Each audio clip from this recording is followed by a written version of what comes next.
माननीय सदस्यहरू, अब सम्माननीय प्रधानमन्त्री श्री पुष्पकमल दाहाल प्रचण्डलाई नेपालको संविधानको धारा 100 को उपधारा 2 बमोजिम प्रतिनिधि सभाबाट विश्वासको मत प्राप्त गर्न प्रतिनिधि सभा नियमावली 2075 को नियम 152 को उपनियम 4 बमोजिम वक्तव्य सहित प्रस्ताव प्रस्तुत गर्न अनुमति दिन्छु।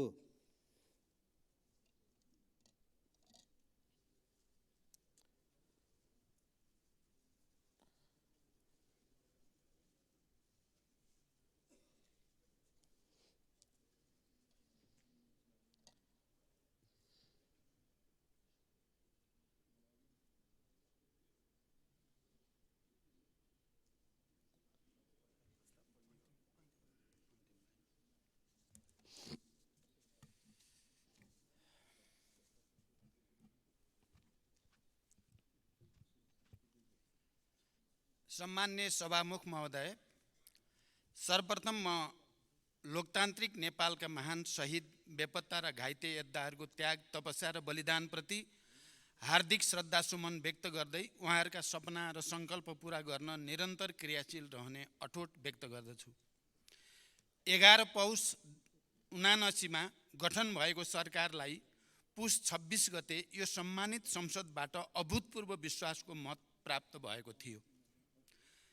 त्यस यता सरकार अर्थतन्त्रको पुनरुत्थान, सुशासनको प्रत्याभूति, विकास निर्माणमा तीव्रता, सेवा प्रवाहमा सरलीकरण, सामाजिक न्यायको प्रवर्धन र राष्ट्रिय हितको अभिवृद्धिका लागि इमानदारीपूर्वक क्रियाशील रहेको यस सम्मानित संसदलाई जानकारी नै छ। यही अवधिमा नेपालको संविधानमा व्यवस्था भए बमोजिम नयाँ राष्ट्रपति र उपराष्ट्रपतिको निर्वाचन अत्यन्तै सौहार्दताका साथ सम्पन्न भएको छ। म उहाँहरू दुवैलाई गरिमामय पदमा नियुक्तिका लागि हार्दिक बधाई सहित सफल कार्यकालको शुभकामना व्यक्त गर्दछु। सभामुख महोदय, फेरि विश्वासको मतका लागि यति छिटै संसदसँग अनुरोध गर्ने अवस्था आउला भन्ने मैले सोचेकै थिइनँ। राजनीतिक स्थिरताको प्रतिबद्धता सहित सरकार गठन गरेका थियौँ। मैले मात्रै होइन, सहयात्री सबै दलका नेताहरूले पनि संसदमा स्थायित्वको वाचा गर्नुभएको थियो। प्रधानमन्त्री र मन्त्रीहरू बीच न ठुला कुनै नीतिगत मतभेद देखिएका थिए, न कार्यशैलीगत मतभेद नै। क्याबिनेट बैठकहरू सधैँ अत्यन्त सौहार्द रहे। व्यक्तिगत सम्बन्धहरू पनि सुमधुर थिए र अहिले पनि छन्। चौतर्फी निराशा र हताशालाई चिर्दै सरकारले एकदमै छिटो जनतामा एक स्तरको आशा जगाएको पनि थियो। तर राष्ट्रिय सहमतिमा राष्ट्रपति चयनका लागि मेरो प्रस्तावपछि अचानक राप्रपा र नेकपा एमालेका मन्त्रीहरूले राजीनामा दिनुभयो र सरकारलाई दिएको विश्वासको मत पनि फिर्ता लिनुभयो। यसरी संविधानत फेरि विश्वासको मत लिन आवश्यक बन्न गयो। सरकार गठनको 2 महिना नपुग्दै विश्वासको मत फिर्ता लिने निर्णयको प्रतिरक्षा निर्णय गर्ने दल र निर्णय गर्ने माननीयहरूले नै गर्नुहोला। यो कति राजनैतिक र जिम्मेवार निर्णय भयो, त्यसको जवाब पनि उहाँहरूले नै दिनुहोला र जनताको पनि आफ्नो मूल्याङ्कन हुने नै छ। तर पनि मलाई के कुरामा खुसी छ भने साथीहरूले आजका दिनसम्म पनि प्रधानमन्त्री र सरकारको यो गलत काम वा निर्णयले गर्दा हामीले विश्वासको मत फिर्ता लिनु पर्यो भन्नुभएको चाहिँ छैन। म सरकार बाहिर रहेका पार्टीहरूलाई समेत जोडेर राष्ट्रिय सहमतिको वातावरण बनाउन प्रयत्नशील थिएँ। तर राष्ट्र सामु स्थिरताको प्रतिबद्धता जनाएका 2 दल नै अस्थिरतातिर अग्रसर हुनु चिन्ताको विषय हो। गठबन्धन सरकार आफै एउटा राजनैतिक साझेदारी पनि हो र यो सरकार पनि त्यस्तै साझेदारी थियो। गठबन्धनका घटक बीच केही वैचारिक राजनीतिक मतभेद थिए, तर हामीले न्यूनतम साझा कार्यक्रम बनाएर सहमतिको आधार तयार गरेका थियौँ र विगतका मतभेदहरूलाई नउठाउने समझदारी गरेका थियौँ। म त्यो प्रतिबद्धतामा कायम रहेँ तर केही पक्षबाट त्यसको पालना भएन। सभामुख महोदय, संसदमा पहिलो दिन नै संसद विघटनको अत्यन्त संवेदनशील विषयले प्रवेश पायो र त्यसले सिङ्गो देश तरङ्गित पनि बन्यो। त्यो विषयको उठान न सान्दर्भिक थियो न प्रासङ्गिक नै थियो। देशमा ठुलो संवैधानिक र राजनीतिक सङ्कट निम्त्याएको त्यो कदम कुनै गर्वको विषय थिएन। दुई पटक सम्मानित सर्वोच्च अदालतले नै असंवैधानिक भनिसकेको र संवैधानिक निरूपण भइसकेको त्यस्तो अप्रिय विषयको प्रवेशले गठबन्धनमा अविश्वास मात्र बढाएन, संविधान र लोकतन्त्रको निरन्तरता एवं संसदको स्थायित्वमै प्रश्न चिन्ह खडा गर्यो। मैले दुःखका साथ भन्नुपर्दछ, लगभग सिङ्गो संसदको विश्वासको मत पाएको प्रधानमन्त्रीलाई त्यही संसद विघटनको खुला पक्ष पोषणले ठुलो नैतिक, संवैधानिक र राजनीतिक चुनौती दियो। राष्ट्रिय सहमतिका लागि मेरो निरन्तर प्रयासले पनि गठबन्धनको प्रमुख दलबाट नै समर्थन पाउन सकेन। प्रधानमन्त्रीका रूपमा मैले संसदबाट लगभग राष्ट्रिय सहमतिको समर्थन प्राप्त गरेँ। त्यो ऐतिहासिक समर्थनप्रति कृतज्ञता जनाउन र राष्ट्रका सङ्कटहरूको सामना गर्न पनि मैले राष्ट्रिय सहमतिमै जोड दिनु पर्थ्यो र मैले जोड दिएँ पनि। राष्ट्रपति जस्तो सम्मानित संस्था पटक पटक राजनीतिक विवादमा परेको र त्यसले लोकतन्त्रप्रतिको जनआस्थाकै मानमर्दन गरेको पृष्ठभूमिमा मैले नयाँ राष्ट्रपतिमा राष्ट्रिय सहमति जुटाउने नयाँ सुरुवात गर्न चाहेँ। संसदको सबैभन्दा ठुलो दलको हैसियतले समझदारीमै नेपाली काङ्ग्रेसलाई राष्ट्रपति दिउँ भनेर मैले नेकपा एमालेका अध्यक्षसँग ठोस रूपमा प्रस्ताव पनि राखेँ। त्यसले राजनीतिक सन्तुलन पनि कायम हुन्छ र अन्य समस्या समाधान गर्न पनि सहज हुन्छ मैले भनेको थिएँ। तर परिणाम त्यसमा सहमति हुन सकेन। हामीले सहमतिमा राष्ट्रपति र उपराष्ट्रपति चुन्न सकेनौँ। तर प्रधानमन्त्रीका रूपमा मैले गरेको प्रयास र लिएको अग्रसरतामा कुनै खोट थिएन। म आज सम्मानित सदनलाई भन्न चाहन्छु, मेरो त्यो चाहना के कमजोरी थियो र या यो पहल राष्ट्रप्रतिको जिम्मेवारी बोध थियो? सभामुख महोदय, मैले संसदसँग वाचा गरेको थिएँ, म हरेक पटक रिपोर्ट कार्डका साथ उपस्थित हुनेछु। एमाले र राप्रपाका मन्त्रीहरूले सरकार छाडेपछिको गतिरोधले प्रभाव नपरेको भए सरकारका उपलब्धिको सूची अझ फराकिलो हुने थियो। तैपनि यो छोटो अवधिमा केही उल्लेखनीय काम अवश्य भएका छन्। म छोटकरीमा ती काम उल्लेख गर्ने अनुमति चाहन्छु। सरकारका नीतिगत प्राथमिकता र कार्यक्रममा समेटेका विषयको प्रभावकारी, परिणाममुखी र समयबद्ध कार्यान्वयनका लागि एकीकृत कार्ययोजना तयार भएको छ। अर्थतन्त्रको पुनरुत्थान, सेवा प्रवाहमा सुधार, सुशासन, विकास र सामाजिक न्यायलाई प्राथमिकतामा राखेर नीतिगत, प्रक्रियागत र संस्थागत सुधारका निर्णयहरू कार्यान्वयनमा लगिसकिएको छ। यसैको परिणामस्वरूप केही आर्थिक परिसूचकहरूमा सकारात्मक नतिजा देखा पर्न थालेको छ। अर्थतन्त्रको बाह्य क्षेत्र सुधारको क्रममा छ। तरलता सङ्कुचनको स्थितिमा सुधार आएको छ। विदेशी मुद्रा सञ्चिति, विप्रेषण आप्रवाह, पर्यटन आगमन आदि क्षेत्रमा उत्साहजनक प्रगति देखिएको छ। ब्याज दर घट्दै गएको छ। सरकारी खर्चमा मितव्ययता काम गर्न अनावश्यक खर्च कटौती तथा प्राथमिकता प्राप्त क्षेत्रमा स्रोतको कमी हुन नदिने गरी बजेटको पुनर्विन्यासको काम सुरु भइसकेको छ। खर्च नियन्त्रणका लागि अत्यावश्यक बाहेक मन्त्री र उच्चपदस्थ कर्मचारीहरूलाई विदेश भ्रमणमा रोक लगाइएको छ। बढ्दो व्यापार घाटालाई नियन्त्रण गरी निकासी प्रवर्धन तथा आयात व्यवस्थापनका लागि नयाँ नेपाल व्यापार एकीकृत रणनीतिक कार्यान्वयनमा ल्याइएको छ। संसारभरिका हाम्रा कूटनीतिक र आर्थिक नियोगहरूलाई वैदेशिक लगानीका लागि परिचालनको सुरुवात गरिसकिएको छ।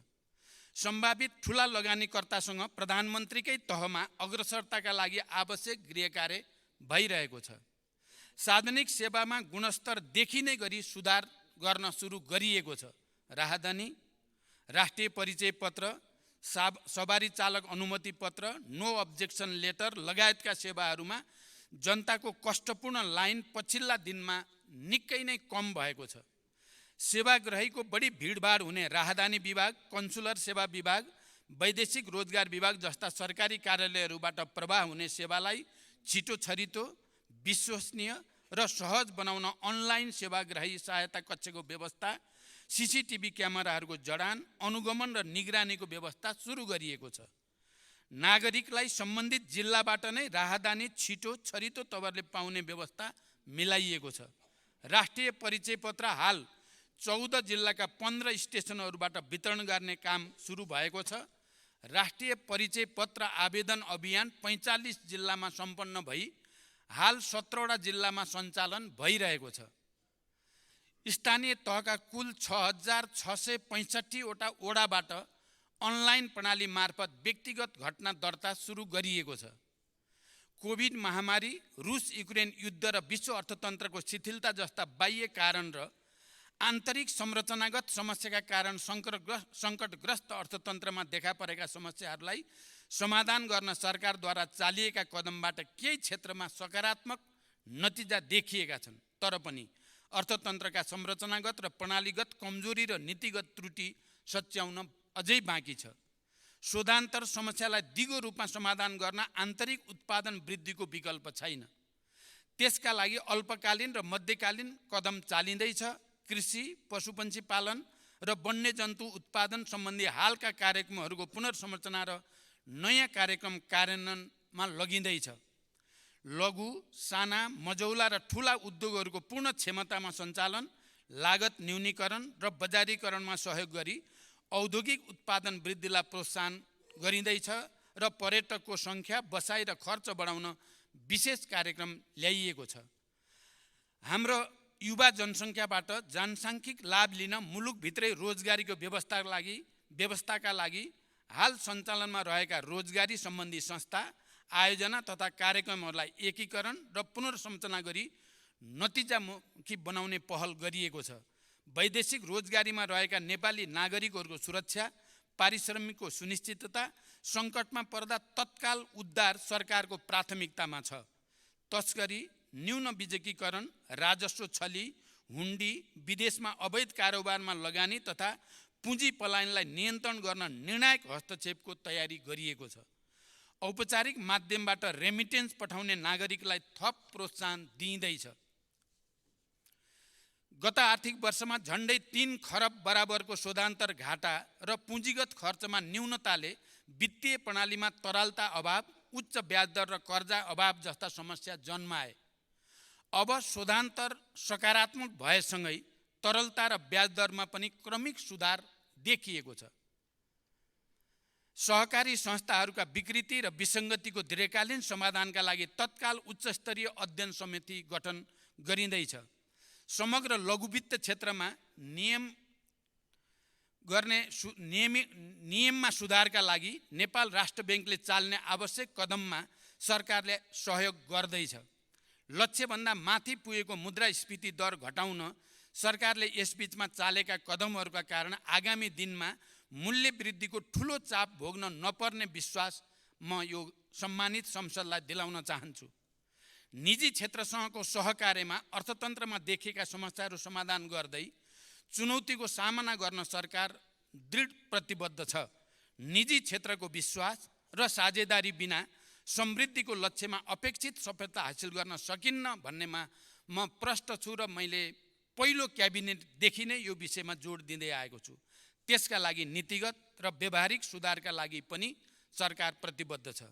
सभामुख महोदय, विगतमा पटक पटक अध्यादेश जारी गर्ने, फिर्ता गर्ने, फेरि जारी गर्ने, तर त्यसलाई संसदबाट स्वीकृत भने नगर्ने गलत शैलीका कारण संवैधानिक परिषदको बैठक बोलाउने र निर्णय गर्ने सम्बन्धमा कानुनी शून्यताको अवस्था छ। सोही कारणले देशको न्यायपालिकाको नेतृत्व र अन्य महत्त्वपूर्ण संवैधानिक नीतिहरू हुन सकेका छैनन्। यो शून्यता पूर्ण सरकारले संवैधानिक परिषद, काम कर्तव्य अधिकार र कार्यविधि सम्बन्धी पहिलो संशोधन ऐन 2079 सम्बन्धी विधेयक सङ्घीय संसदमा पेश गरिसकेको छ। साथै सम्पत्ति शुद्धिकरण निवारण तथा व्यावसायिक वातावरण प्रवर्धन सम्बन्धी ऐनमा समसामयिक संशोधन गर्न बनेको विधेयक पनि पेश भइसकेको छ। यसैगरी नेपालको संविधानको धारा 53 तथा सुशासन व्यवस्था तथा सञ्चालन ऐन 2064 बमोजिम नेपाल सरकारको आर्थिक वर्ष 78-79 को प्रतिवेदन तयार गरी सम्माननीय राष्ट्रपति समक्ष पेश गरिसकिएको छ। ऐतिहासिक विस्तृत शान्ति सम्झौता र नेपालको आन्तरिक संविधानको मर्म बमोजिम 71 सालमै ऐन जारी भयो। बेपत्ता पारेका व्यक्तिको छानबिन सम्बन्धी र सत्य निरूपण तथा मेलमिलाप सम्बन्धी दुईटा अलग अलग आयोग सोही वर्ष गठन पनि भए। तर विविध कारणले अहिलेसम्म शान्ति प्रक्रियालाई तार्किक निष्कर्षमा पुर्याउने काम भने पुरा भएको छैन। वर्तमान सरकार अविलम्ब यो प्रक्रिया टुङ्ग्याउन चाहन्छ।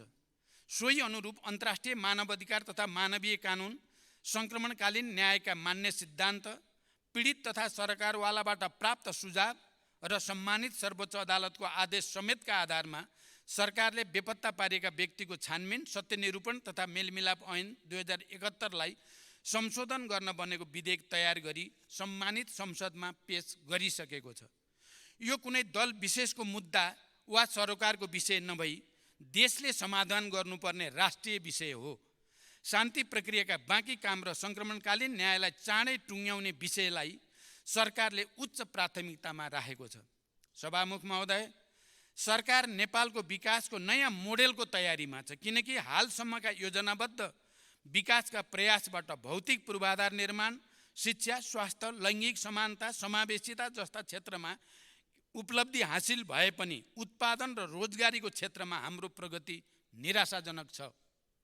संविधानले समाजवाद उन्मुख आर्थिक प्रणाली निर्माणको परिकल्पना गरे पनि हाम्रा नीति र कार्यक्रमहरूमा ठुलो विरोधाभास छ। पूर्वाधारको व्यवस्थाबाट विकासको ढोका खोल्ने, त्यस्ता सुविधा पुगेका ठाउँमा उद्योगहरू खुल्ने, कृषिको आधुनिकीकरण हुने र त्यसबाट समग्र उत्पादन तथा रोजगारी बढ्ने विश्वास गरिन्छ।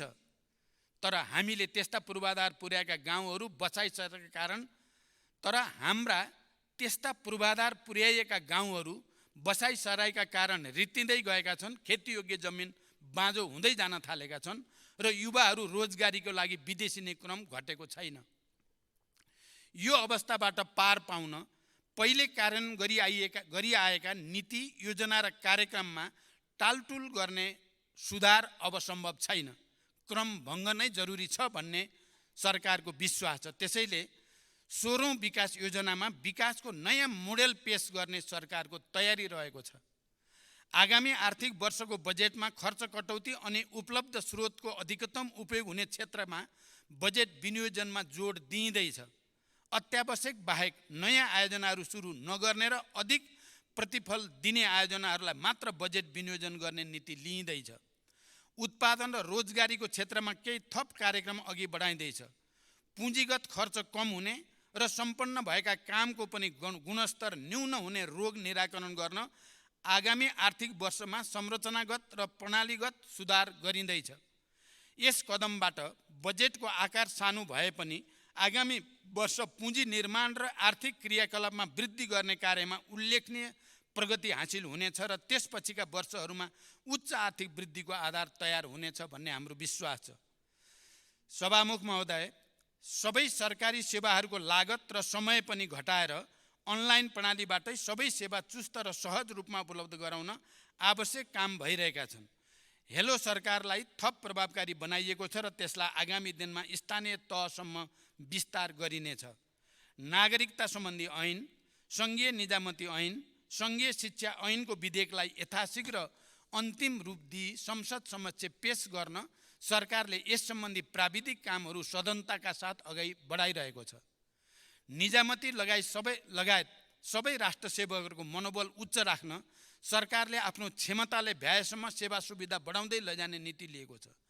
यस क्रममा उच्चस्तरीय तलब सुधार आयोगले पेश गरेको अध्ययन प्रतिवेदनले औँल्याएका विषयहरूलाई कार्यान्वयनमा ल्याउन प्रधानमन्त्री तथा मन्त्री परिषदको कार्यालयका सचिवको संयोजकत्वमा 7 सदस्यीय कार्यान्वयन सहजीकरण समिति गठन भएको छ। अत्यावश्यक सेवा प्रदान गर्ने कार्यालयहरूमा कतिपय सार्वजनिक बिदाका दिनहरूमा समेत कार्यालय खोल्ने गरी विक्रम सम्वत 2080 सालमा दिइने सार्वजनिक विधा तथा कार्यालय समय निर्धारण गरिएको छ। निजामती प्रशासन, सुरक्षा निकाय लगायत सार्वजनिक प्रशासनलाई कम खर्चिलो, चुस्त, जवाबदेही र सक्षम बनाउन एवं तीन तहका सरकारहरू बीचको सम्बन्धलाई संविधानको मर्म र भावना अनुरूप ठिक ढङ्गबाट अघि बढाएर संघीयता कार्यान्वयनमा सहजीकरण गर्ने सम्बन्धमा सुझाव पेश गर्न सरकारले उच्चस्तरीय प्रशासन पुनर्संरचना आयोग गठन गर्दैछ। त्यसलाई मर्यादित एवं व्यवस्थित बनाउन अन्य देशका अभ्यास समेतको अध्ययन गरी सुझाव सहितको प्रतिवेदन पेश गर्न गृह मन्त्रालयका सचिवको संयोजकत्वमा एक उच्चस्तरीय समिति गठन गरिएको छ। प्रशासनिक समन्वयका लागि नेपाल सरकारका मुख्य सचिवको संयोजकत्वमा प्रशासनिक समन्वय परिषदको गठन भएको छ। संघीयता कार्यान्वयनमा देखा परेका समस्या समाधान गर्न संविधान र कानुन बमोजिम गठित अन्तर प्रदेश परिषद लगायतका संयन्त्रलाई क्रियाशील बनाउने र गर्न बाँकी कामहरूको सूची बनाई क्रमशः कार्यान्वयन गर्दै जाने दिशामा सरकार अघि बढिरहेको छ। संविधानको अनुसूचीमा रहेका तीनवटै तहका सरकारको कार्यसूचीलाई परिभाषित गर्ने क्रममा विगतमा तयार गरिएका कार्य विस्तृतीकरण प्रतिवेदनलाई पुनरावलोकन र आवश्यक परिमार्जन गरी तीन तहको सरकारका बीचमा रहेको काम तथा जिम्मेवारीको दोहोरोपन र अन्य दुविधाजनक विषयलाई थप स्पष्ट गरिँदैछ। सभामुख महोदय, नेपाल सरकार, प्रदेश सरकार र स्थानीय तहबीच प्राकृतिक स्रोतको रोयल्टी बाँडफाँड स्वीकृत गरिएको छ। विकास आयोजना तथा सार्वजनिक निर्माणमा अत्यावश्यक प्राकृतिक स्रोत साधन, ढुङ्गा, गिटी, बालुवा आदिको आपूर्तिमा देखेका समस्या समाधान गर्न अनावश्यक दोहन नियन्त्रण गरी दिगो र वातावरण मैत्री हुने गरी उत्खनन र बिक्री वितरण गर्न सहयोग पुर्याउने ढुङ्गा, गिटी, बालुवा उत्खनन, बिक्री तथा व्यवस्थापन सम्बन्धी दोस्रो संशोधन मापदण्ड 79 कार्यान्वयनमा ल्याइएको छ। विकास सम्बन्धी छुट्टै ऐनको विधेयक तयार भइरहेको छ। राष्ट्रिय गौरव लगायतका ठूला परियोजनाहरूको निर्माणलाई निर्धारित लागत, गुणस्तर र समयमै सम्पन्न गर्न बजेट र जनशक्ति अभाव नहुने गरी आवश्यक व्यवस्था मिलाइएको छ। त्यस्ता आयोजनाहरूको स्थलगत अनुगमनलाई तीव्रता दिँदै प्रधानमन्त्री तथा मन्त्री परिषदको कार्यालयबाट आवश्यक निर्देशन, समन्वय र सहजीकरण पनि भइरहेको छ। ठेक्का लिएर काम पुरा नगर्ने, बीचमै काम छोड्ने तथा काममा विलम्ब गर्ने निर्माण व्यवसायहरूलाई सचेत गराइएको छ र बारम्बार म्याद थप्दा पनि काम पुरा नगर्ने व्यवसायलाई कालो सूचीमा पनि राखिएको छ। निर्माण कार्यमा गुणस्तर कायम गर्न अनुगमन तथा प्राविधिक परीक्षणमा तीव्रता दिइएको छ। साथै काम सम्पन्न भइसकेर पनि निर्माण व्यवसायले समयमै भुक्तानी नपाउने समस्यालाई पनि सरकारले गम्भीरतापूर्वक लिएर समाधानमा अगाडि बढिरहेको छ। देशका विभिन्न 8 स्थान औद्योगिक ग्रामको रूपमा घोषणा भएका छन्। चालु आर्थिक वर्षमा उद्योग विभाग अन्तर्गत करिब रु 20 अरब प्रत्यक्ष वैदेशिक लगानीको प्रतिबद्धता प्राप्त भएको छ भने अहिलेसम्म प्रत्यक्ष वैदेशिक लगानी प्रतिबद्धता करिब 4 खरब 40 अरब पुगेको छ। यसैगरी लगानी बोर्ड मार्फत हालसम्म करिब रु 10 खरब 40 अरब लगानी प्रतिबद्धता प्राप्त भएको छ।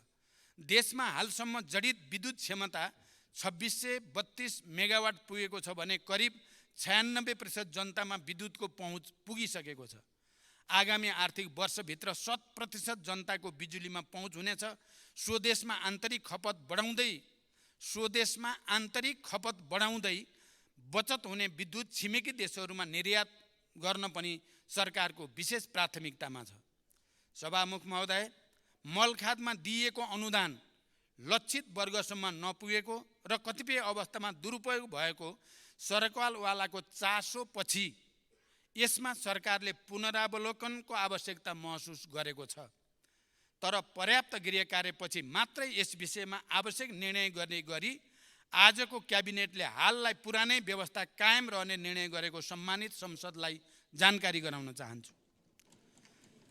हरेक वर्ष किसानले दुःख पाउने विडम्बनापूर्ण अवस्था अन्त्य गर्दै यस वर्ष समयमै पर्याप्त मात्रामा मलखाद आपूर्ति सुनिश्चित गरिएको छ। उखुको न्यूनतम खरिद मूल्य प्रति क्विन्टल रु 540 कायम गरिएको छ भने गहुँको न्यूनतम खरिद समर्थन मूल्य प्रति क्विन्टल रु 3351 निर्धारण गरिएको छ। कृषकको माग सम्बोधन गर्दै दुधको नयाँ न्यूनतम खरिद मूल्य प्रति लिटर रु 65 निर्धारण गरिएको छ। बर्ड फ्लू रोग नियन्त्रणका क्रममा नष्ट गरिएका वस्तुहरूको क्षतिपूर्ति स्वरूप कृषकहरूलाई राहत प्रदान गरिएको छ। भूमिको वैज्ञानिक व्यवस्थापन र सुकुम्बासीहरूको समस्या समाधानका लागि अहिले भइरहेका प्रयासहरूले छिटै परिणाम दिने विश्वास हामीले लिएका छौँ। सरकारी निकायका वेबसाइटहरू बीच एकरूपता कायम गर्न एकीकृत वेबसाइट व्यवस्थापन प्रणाली विकास गरिएको छ। सार्वजनिक सेवा प्रवाह गर्ने सरकारी कार्यालयहरू बीच अन्तर आबद्धता सुरु भएको छ। आगामी शैक्षिक सत्र अगावै विद्यार्थीलाई पाठ्यपुस्तक उपलब्ध गराउने विषयलाई सरकारले उच्च प्राथमिकतामा राखेको छ।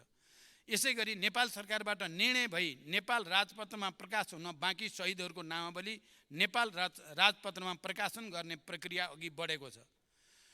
कोशी अस्पताललाई शिक्षण अस्पतालका रूपमा विकास गरी पूर्वाञ्चल विश्वविद्यालय अन्तर्गत आङ्गिक मेडिकल कलेजका रूपमा सञ्चालन गर्ने व्यवस्था गरिएको छ। गेटा मेडिकल कलेजलाई शहीद दशरथ चन्द राष्ट्रिय स्वास्थ्य विज्ञान विश्वविद्यालयको रूपमा विकास गर्न मन्त्री परिषदबाट अवधारणा पत्र स्वीकृत भई प्रक्रिया अगाडि बढाइएको छ। सरकारी अस्पतालहरूको स्तरोन्नति गरी नेम्स अन्तर्गत नयाँ मेडिकल कलेजहरू खोल्न अत्यन्त तीव्रताका साथ गृह कार्य भइरहेको छ। यसबीच पोखरा अन्तर्राष्ट्रिय विमानस्थल सञ्चालनमा आएको छ भने विभिन्न विमानस्थलको स्तरोन्नति भइरहेको छ। राष्ट्रको आत्मबल र सम्मान बढाउने खेलाडीहरूलाई प्रोत्साहित र पुरस्कृत गरिएको छ। रङ्गशाला निर्माणलाई पनि गति दिइएको छ। वैदेशिक रोजगारीमा जान चाहने श्रमिकहरूले अनलाइन माध्यमबाटै श्रम अनुमतिका लागि आवेदन गर्न सक्ने तथा उनीहरूलाई अनलाइन माध्यमबाटै श्रम स्वीकृति दिने प्रणाली सञ्चालनमा आएको छ। रोजगारदाता कम्पनी र श्रमिक बीच भएको कार्य सम्झौताको आधारमा पुरै कार्य अवधिको लागि कार्य अनुमति दिने व्यवस्था कार्यान्वयनमा ल्याइएको छ। वैदेशिक रोजगारीमा रहेका श्रमिकहरूले श्रम अनुमतिको अवधि समाप्त भएपछि नेपाल नआइकनै सम्बन्धित देशमा नेपाली राजदूतावासहरूबाट नै पुनः श्रम स्वीकृति लिन सक्ने व्यवस्था प्रारम्भ गरिएको छ र यो व्यवस्थाबाट लाखौँ नेपालीहरू लाभान्वित हुने विश्वास लिएको छ। स्वदेशी औपचारिक तथा अनौपचारिक एवं स्वरोजगारका क्षेत्रमा संलग्न र वैदेशिक रोजगारमा गएका व्यक्तिहरूलाई समेत सामाजिक सुरक्षा कोषमा आबद्ध गराउने प्रक्रिया सुरु भएको छ। आर्थिक वर्षको माघ मसान्तसम्म कुल रु 690 अरब विप्रेषण आप्रवाह भएको छ। यस अवधिमा छिमेकी मुलुक लगायत सबै मित्र राष्ट्रहरूसँग पारस्परिक समानताको आधारमा असल र मैत्रीपूर्ण सम्बन्ध कायम गर्न जोड दिइएको छ। कतारको दोहामा सम्पन्न अति कम विकसित मुलुकहरू सम्बन्धी 5औं संयुक्त राष्ट्रसङ्घीय सम्मेलनमा सहभागी भई नेपालले आफ्नो धारणा प्रस्तुत गरेको छ। त्यस क्रममा अति कम विकसित मुलुकबाट स्तरोन्नति हुँदा नेपाल लगायत अति कम विकसित देशहरूको राष्ट्रिय अर्थतन्त्रमा पर्न सक्ने असरलाई न्यूनीकरण गर्न अन्तर्राष्ट्रिय समुदायले उपलब्ध गराउनुपर्ने आर्थिक र प्राविधिक सहयोगका विषयमा ध्यानाकर्षण गरिएको छ। सभामुख महोदय, महिला सशक्तिकरण तथा युवा रोजगारी र उद्यमशीलता विकासका लागि विभिन्न कार्यक्रमहरू कार्यान्वयनमा ल्याइएका छन्। सामाजिक न्याय र समावेशी विकासका कार्यहरूले गति लिन थालेका छन्। विपन्न, पिछडा वर्ग, लोपोन्मुख जाति र सीमान्तकृत समुदायको संरक्षण र विकासका लागि लक्षित कार्यक्रमहरू सञ्चालन गरिएको छ।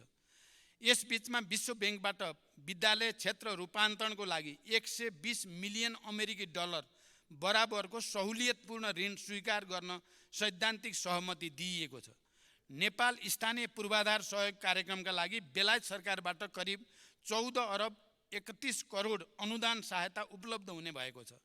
नेपाल गुणस्तरीय स्वास्थ्य सेवा प्रणाली कार्यक्रमको लागि विश्व ब्याङ्कबाट 100 मिलियन अमेरिकी डलर सहुलियतपूर्ण ऋण तथा 3.84 मिलियन अमेरिकी डलर अनुदान सहायता स्वीकार गर्न सैद्धान्तिक स्वीकृति दिइएको छ। यी तथ्यहरूले मेरो नेतृत्वको सरकारले छोटो समयमा पनि राज्यका निर्देशक सिद्धान्त, नीति तथा दायित्वहरूको कार्यान्वयन, सार्वजनिक सेवामा नागरिकहरूलाई सरल र सहज पहुँचको सुनिश्चितता तथा समग्र शासकीय सुधारका दिशामा चालिएका महत्त्वपूर्ण कदमलाई आँकडाबाटै पुष्टि गर्दछन्। आगामी दिनमा पनि जनताको हित र राष्ट्रको समृद्धिका लागि सरकार निरन्तर समर्पित र क्रियाशील हुनेछ भन्ने प्रतिबद्धतासहित मलाई विश्वासको मत दिनुहुन सबै मान्य सदस्यहरूलाई हार्दिक अनुरोध गर्दछु। नागरिकको विकास, समृद्धि र सुशासनप्रतिको उच्च अपेक्षालाई पुरा गर्न आगामी दिनमा थप निष्ठा र समर्पण भावका साथ काम गर्ने अठोट पनि म यस सन्दर्भमा व्यक्त गर्न चाहन्छु। सभामुख महोदय, मैले यसअघि पनि संसदमा भनेको छु, आज पनि दोहोऱ्याउन चाहन्छु। राष्ट्रका सङ्कट र सम्भावना दुवैले राष्ट्रिय सहमतिको माग गरेका छन्। राजनीतिक नेतृत्व र सार्वजनिक प्रशासकहरूमा विकास मैत्री, सेवाग्राही मैत्री र लगानी मैत्री मानसिकता तयार गर्नु छ। लाखौं युवालाई स्वदेशमै रोजगारी सृजना गरी सम्मानित जीवन दिन राष्ट्रले साझा सङ्कल्प लिन जरुरी छ। एउटा गुणस्तरीय रङ्गशाला समेत नपाएका क्रिकेट खेलाडीले देशलाई विश्वकप छनौटसम्म पुर्याए। तीमाथि न्याय गर्न पनि हामी सबै एक ठाउँमा उभिनु छ। आर्थिक सङ्कटको सामना गर्न हामीसँग राष्ट्रिय सहमतिको विकल्प छैन। निरपेक्ष गरिबीमा रहेका 50 लाख नेपालीलाई त्यहाँबाट निकाल्न सबै दल एक ठाउँमा उभिन जरुरी छ। राष्ट्रियता, राष्ट्रिय सुरक्षा, परराष्ट्र सम्बन्ध, प्रमुख आर्थिक विषय एवं रणनीतिक पूर्वाधार लगायतका राष्ट्रका आधारभूत विषयहरूमा पनि मैले राष्ट्रिय सहमतिको विकल्प देखेको छैन। राष्ट्रिय स्वाधीनता, राष्ट्रिय हित र स्वाभिमानलाई उच्च प्राथमिकता दिँदै छिमेकी र बाँकी विश्वसँग असंलग्न परराष्ट्र नीति अन्तर्गत आत्मसम्मानपूर्ण सम्बन्धका लागि राष्ट्र एकताबद्ध हुनु छ। शान्ति प्रक्रियालाई निष्कर्षमा पुर्याउन पनि मैले आम सहमति अनिवार्य देखेको छु। सरकार सञ्चालन र राजनीतिको तदर्थ शैलीले मात्रै राष्ट्रका आजका आवश्यकतालाई सम्बोधन गर्ने सक्ने अवस्थामा हामी छैनौँ। हजारौं रोजगारी सृजना गर्ने महत्त्वकांक्षी परियोजनाहरूका लागि हामीले बाँकी विश्वलाई विश्वस्त गर्न पनि राष्ट्रिय एकता नै जरुरी छ। देशलाई आकर्षक लगानीको गन्तव्य बनाउन नसकेसम्म हामीले ठुलो आर्थिक रूपान्तरणको अपेक्षा गर्न सक्दैनौँ। त्यसका लागि हामीले विश्व रङ्गमञ्चमा अब नेपालले एकीकृत रूपमा फरक ढङ्गले सोच्न थालेको छ भन्ने सन्देश दिनु छ। अहिलेकै पर्यटकको सङ्ख्या र गुणस्तरले हाम्रो पर्यटन क्षेत्रले फड्को मार्न सक्दैन। अहिलेकै पूर्वाधारले मात्र पनि हामी पर्यटनमा क्रान्ति ल्याउन सक्दैनौँ। हामीले आर्थिक क्रान्ति गर्नु छ जसले देशमा सकारात्मक आर्थिक कायापलट गरोस्। यो कसैको एकल नायकत्वमा सम्भव छैन। राष्ट्रको निर्माण कुनै अमुक नेता वा पार्टीको एकाधिकार वा क्षमताको विषय पनि होइन। यो संसदमा हामी बीच असहमतिका जति विषय होलान् सोभन्दा धेरै सहमतिका विषय छन्। यो संविधान हाम्रा साझा सङ्घर्षहरूको परिणाम हो। हामी सबैलाई हाम्रो राष्ट्र र हाम्रा लोकतान्त्रिक संस्थाहरूप्रति गर्व छ। हामी सबै राष्ट्र र नागरिकको जीवन बदल्ने सङ्कल्पका साथ राजनीतिमा छौँ। अहिले देशको सार्वजनिक बहसको स्तर अलिकति खस्केको छ। समाधान होइन दोषारोपणमा रमाउने प्रवृत्ति देखिँदैछ। एक थरी अराजक तत्त्वहरूले आफ्ना गुफाबाट निस्केर नयाँ समस्या पैदा गर्ने प्रयास पनि देखिएका छन्। जनतामा भ्रम सिर्जना गर्ने र लोकतान्त्रिक संस्थाहरू विरुद्ध मोहभङ्ग गराउने प्रयास पनि यदाकदा देखिने गरेका छन्। देशको आर्थिक प्रणाली नै अवरुद्ध पार्ने सम्मका कोसिस पनि हुन थालेका छन्। यस्तो बेला पनि हामी विभाजित भयौँ भने हामीले इतिहासलाई के जवाब दिन्छौँ? म सिङ्गो सदनलाई र विशेष गरी नेकपा एमाले र राप्रपालाई पनि आफ्नो निर्णयमा पुनर्विचार गर्न, राष्ट्रिय सहमतिका लागि सरकारलाई विश्वासको मत दिन विशेष आग्रह गर्न चाहन्छु। मलाई विश्वास छ यो सम्मानित संसद फेरि एकपटक स्थायित्व र एकताको सन्देश दिँदै अस्थिरताको विपक्षमा उभिनेछ। यही विश्वाससहित बिदा हुन्छु। धन्यवाद।